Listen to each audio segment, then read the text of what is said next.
प्यारे बच्चों नमस्कार। पीकेटी एजुकेशनल अपडेट चैनल में आप सभी का हार्दिक स्वागत। जो पहली बार चैनल पर आए हैं या जिन्होंने अभी तक चैनल को सब्सक्राइब नहीं किया है वे कर लें ताकि आगे आपको एग्जाम से रिलेटेड सभी न्यूज़ रियल फैक्ट के साथ मिल सके। तो स्टूडेंट्स करीबन 1 महीने से जनरल प्रमोशन को लेकर तमाशा जारी है एमपी बोर्ड में, और अभी तक एमपी बोर्ड में क्लियर नहीं हुआ है कि सभी बच्चों को जनरल प्रमोट किया जाएगा या नहीं। अभी तक ऑफिशियल लेटर नहीं आया है।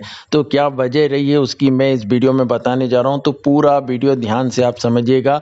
और जब से स्टूडेंट सीबीएसई ने अनाउंस किया कि हम जनरल प्रमोशन दे रहे हैं पूरे प्रदेश में, हमारे हलचल मच गई कि जनरल प्रमोशन एमपी में भी दिया जाएगा, दूसरे स्टेट भी धीरे धीरे जनरल प्रमोशन देने लगे। कारण भी है स्टूडेंट्स की इस बार कोरोना इतनी तेजी से दूसरी लहर के रूप में फैल रहा है कि इससे बच पाना मुश्किल है, बहुत ज़्यादा रिस्क है।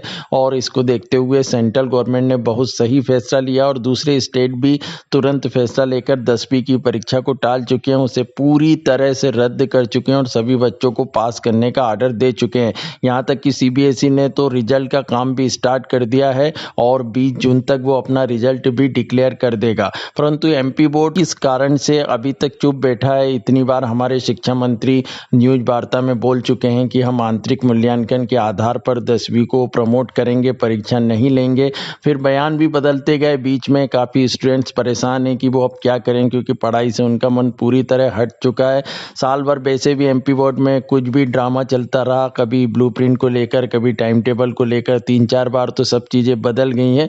तो मैं सभी स्टूडेंट्स की मानसिक स्थिति इस समय समझ सकता हूँ कि सब कितने परेशान होंगे और बार बार अब जनरल प्रमोशन को लेकर भी भ्रमित होते जा रहे हैं कि एमपी बोर्ड देगा या नहीं देगा। क्योंकि मैं समझ सकता हूँ कि अब पढ़ाई तो सबकी डिस्टर्ब हो गई है और अभी इतना रिस्क वाला टाइम चल रहा है कि हम लोग वैसे ही सब परेशान हैं। तो अब एमपी बोर्ड क्यों देर कर रहा है, क्या कारण है, तो स्टूडेंट्स मैं बता दूं कि अभी जो हमारे एमपी बोर्ड के सचिव हैं उमेश कुमार सिंह, उनकी ड्यूटी बंगाल चुनाव में लगा दी गई थी, इसलिए अभी तक डिसीजन नहीं हो पाया। तो अब वो वापस आ गए हैं भोपाल में और अब बहुत जल्दी इस पर निर्णय लिया जाएगा, जहाँ तक कि 15 मई के बाद तुरंत ये घोषित कर दिया जाएगा कि 10वीं की परीक्षा किस तरह ली जाएगी। तो ऑफलाइन होना तो मुश्किल है स्टूडेंट्स, क्योंकि अभी कोरोना के हालात कंट्रोल में नहीं है। तो 12वीं की परीक्षा ली जाएगी, परंतु वो भी जून में संभव नहीं है, जहाँ तक कि जुलाई में हो सकती है। जून लास्ट में यदि कंडीशन ठीक रही तो जून लास्ट से भी स्टार्ट की जा सकती है। परंतु 10वीं की परीक्षा को लेकर अभी यही है कि ऑफलाइन नहीं होना है। तो अब मूल्यांकन किस तरह किया जाएगा ये भी अभी तक रूल नहीं बन पाए, क्योंकि प्राइवेट स्कूल के स्टूडेंट्स हैं, उसके बाद प्राइवेट स्टूडेंट्स भी हैं, उनको लेकर अभी तक रूल क्लियर नहीं हो पा रहे हैं कि एमपी बोर्ड किस तरह प्रमोट करेगा। क्योंकि मार्कशीट एमपी बोर्ड को देना है और direct MP board general promotion के मूड में नहीं है कि केवल पास लिख दिया जाए। पिछली बार इस तरह मार्कशीट दी थी तो काफ़ी प्रॉब्लम गई स्टूडेंट्स को दूसरी जगह एडमिशन लेने में। तो इन सब को देखते हुए जो आंतरिक मूल्यांकन है उसके रूल बन रहे हैं बस, और बन के तैयार भी हैं। बस उमेश कुमार सिंह जो हमारे सचिव हैं एमपी बोर्ड के, वो आ चुके हैं, तो अब वो फाइनल करेंगे, उस पर साइन करना बाकी रह गया है और ये डिसाइड होगा कि अब किस तरह 10वीं क्लास को प्रमोट करेंगे। तो फिलहाल अब जाकर स्टूडेंट डिसीजन होगा। तो जहाँ तक मैं समझता हूँ स्टूडेंट्स की मूल्यांकन की पद्धति आंतरिक मूल्यांकन के आधार पर ही रहेगी। आप लोगों के ऑफलाइन एग्जाम लेना तो मुश्किल है, परंतु अब जो भी है वो तभी निर्णय लिया जा सकता है जब ऑफिशियल न्यूज आएगी।